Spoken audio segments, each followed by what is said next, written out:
like my ambition was, I wanted to be a crooked politician. Because coming from a deprived neighborhood, you know, money meant a lot. Mm-hmm. And so I felt that dirty politicians made a lot of it. Yeah. So I told my mother that I'd be a crooked politician. This guy right here is Jack Kirby. He's responsible for characters like the Fantastic Four, Hulk, the X-Men, Darkseid, and an army of others. Before making his mark in the world of comic books, he was just Jacob Kurtzberg.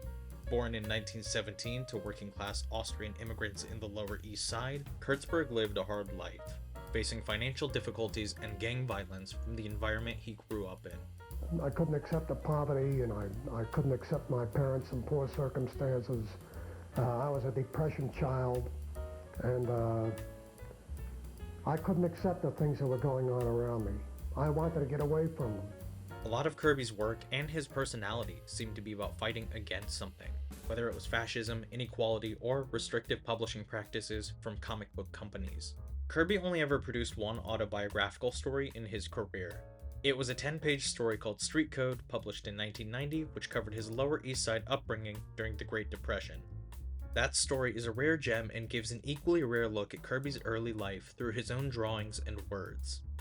Throughout his life, Kirby was fascinated by pulp magazines, science fiction, movies, and comic books. He planned to use his love of storytelling to make a better life for himself.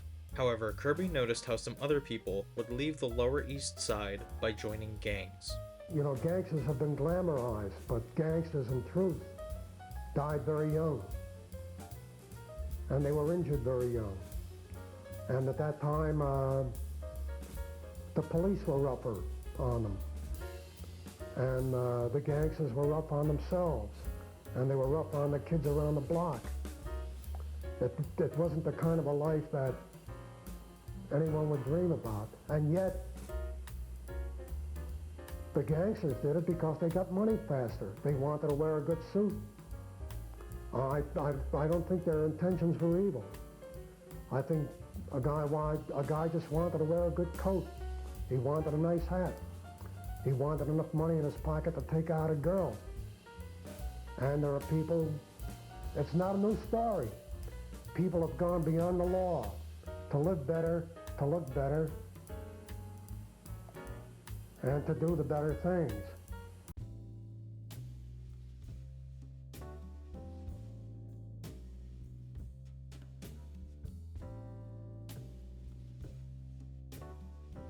After his heavy lifting to help bring Marvel to life in the 60s, Kirby became frustrated and decided to leave for what he thought were greener pastures. In 1970, he went over to DC for promises of creative freedom. Initially, the fanfare for his arrival at the distinguished competition was optimistic, with news of original Kirby projects. One of his lesser-known projects at DC is In the Days of the Mob from 1971, which was produced while he was putting out his Fourth World titles. This project is written, drawn, and edited by Kirby with inks by Vince Colletta. This thing is relentlessly filled to the brim with 1930s mobster insanity. In the first issue, Jack guides readers through the actual stories of infamous mob figures of the 30s. Some of those figures include Mob Barker, Al Capone, and Pretty Boy Floyd, among others. Some of the stories are 70s Kirby remakes of crime comics he did with his longtime collaborator and Captain America co-creator Joe Simon in the 40s. Simon isn't involved with this project, however Simon and Kirby would reunite for a Sandman reboot in 1974. Mob is printed in black and white with a magazine-size format. The inking doesn't look rushed in the way some of Colletta's work usually is. It's arguably his cleanest work with Kirby. In fact, Colletta seems to feel right at home working on a project about the mob. Kirby doesn't shy away from depicting the brutality of gangsters. He doesn't glamorize greed or bloodshed. He holds gangsters accountable while explaining how and why they exist. Kirby understood the horrors of war and didn't set out to make a slaughterfest comic. However, Mob is more explicitly aggressive and mature than a lot of his work. There was only ever one issue of Mob published, however Kirby and inker Mike Royer did complete a second issue that's been reprinted in recent years. The second issue feels more linear and cohesive than the first.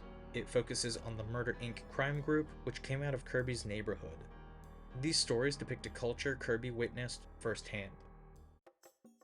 The mob's influence on Kirby is apparent throughout his career, even in his superhero work. There's a Fantastic Four story where the Thing is kidnapped and taken to a planet of mobsters to fight in gladiator matches. In Commandy, there's a two-parter where the last boy on Earth goes up against a Westworld Chicago gangland mashup. In his Captain America Bicentennial battles, Kirby gives his childhood self a cameo, where he's working as a newsboy being attacked by mobsters before Captain America saves him. Kirby survived a rough upbringing and the horrors of war. He explored those experiences in his work through stories about the cosmos or a little closer to home with a number 2 pencil and some paper. Here's to the king.